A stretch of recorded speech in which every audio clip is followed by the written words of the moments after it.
after ilang years hardship, bunga rin.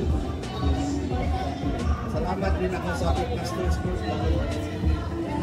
Boss A, sumali ako talaga dito sa maraming salamat.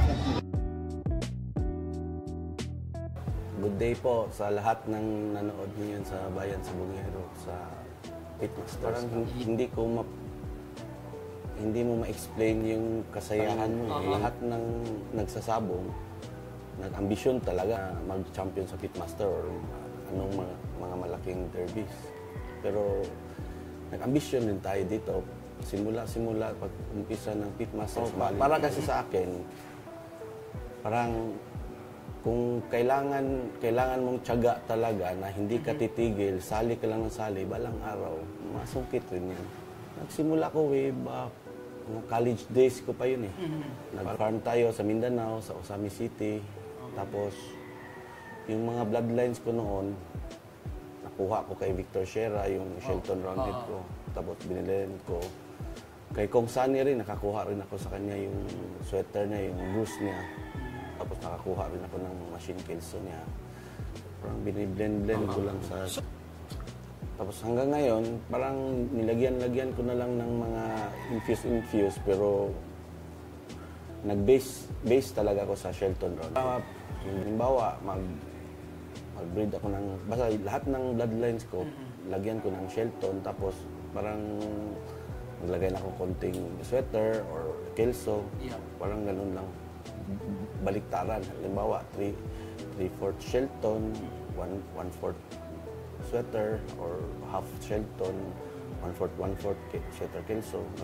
Di ako talaga sa breeding, ako talaga nagmamatch, ako talaga lahat ako nagma-marking, ako din mag-marking sa mga sisiw. Tapos yung mga materials, ako din mag-selection.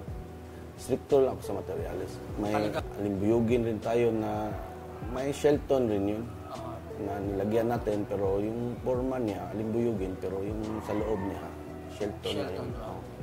Tapos sweater unhead na yun.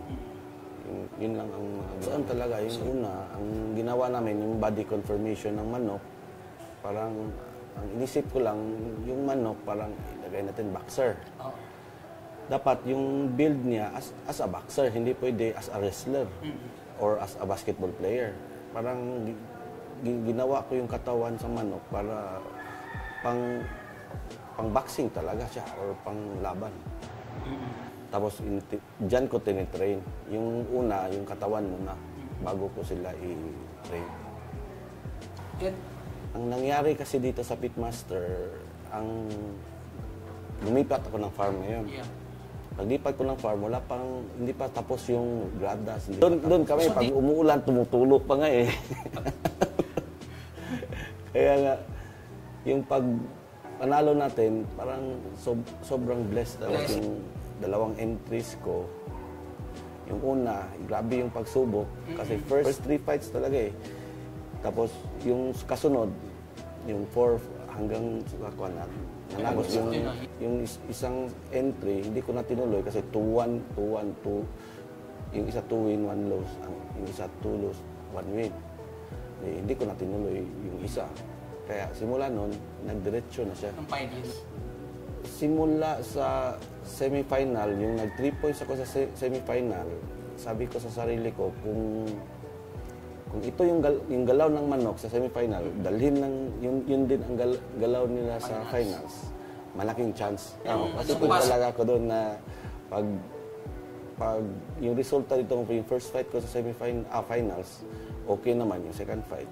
Parang nafe-feel ko na may chance. So kung walang mag-11 dito, sigurado to mag-10 ako nito. Kasi nakita mo na sa trending. Muntik nang hindi ko na nga ituloy yun eh. Kasi na-discourage ka na, di ba? Kasi 3 diretso yung talo eh. Tapos 3 panalo rin, sunod. Kaya nag-2-1. Sabi ko, hindi ko kaya ituloy itong 2-1.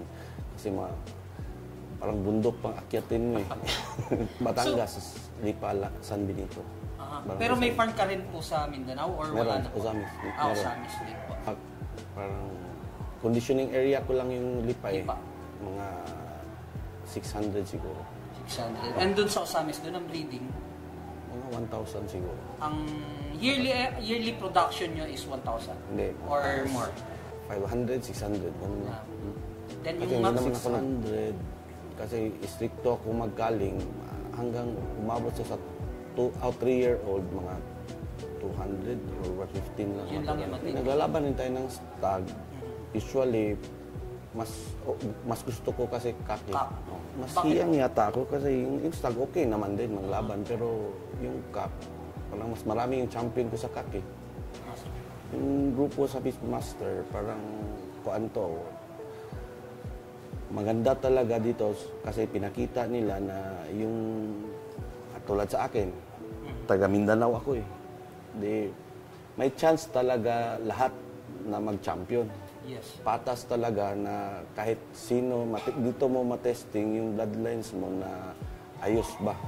Or pwede bang makalaban sa big event yung mga manok mo? Yung Pitmaster kasi, nandyan na lahat ng malalakas at saka magagaling ng mga breeders. Kaya parang proud ako sa sarili ko na nakasali ako dito na mahigpit yung labanan. Sobrang grabe talaga. Kung manalo ka sa isa, may isa pa. Oo. Diba? Parang sobrang proud ako sa sarili ko na nag-champion pa kayo. ako. Nanalo ka sa isa, may isa pa. 11 yan eh. 11 mo pa. Parang buenas. Sobrang buenas na tabi. Yung advice ko lang sa mga yung mga baguhan ngayon, katulad rin ako, dumaan rin ako dyan eh. Parang yung ambisyon mo, parang hard work talaga. Kailangan mong sikapan ng husto, galingan mo, hindi lang yung okay na, kailangan okay talaga.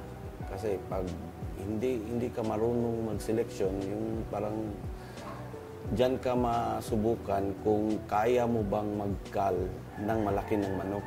Kung kaya mo bang ikal yan, kasi diyan daw masubukan kung nahihinayang ka, okay na to. Oo. Sayang eh, ilaban mo, talo. Ganun rin. Nagsisisi ka rin sa huli. Sa akin, inuna ko na yung pagsisisi ko. Talagang... Kinal ko na. Talo nga yung magaling, hindi pa. Halimbawa, nag-breeding ka ng marami. May class A talaga kasi yung materialis naman natin. Kaya naman natin bumili ng mga saan-saan rin. Kung saan bumili yung mga magagaling na breeder, bili rin tayo doon. Kayo kumukuha. Parang pareho na lang lahat. At sa tingin ko, pareho na lang yung manok. Pero yung selection na lang. Mag-entry ako kasi si Boss A,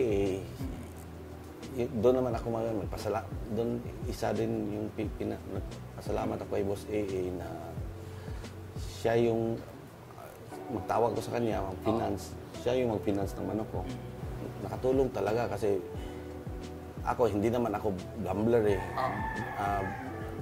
More on breeding ako na natuwal ako sa manok no, talaga, hindi sa gambling.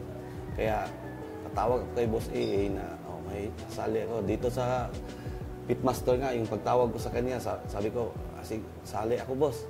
Sabi niya, sige, pwede dalawang entry ko. Sige, ginaw niya.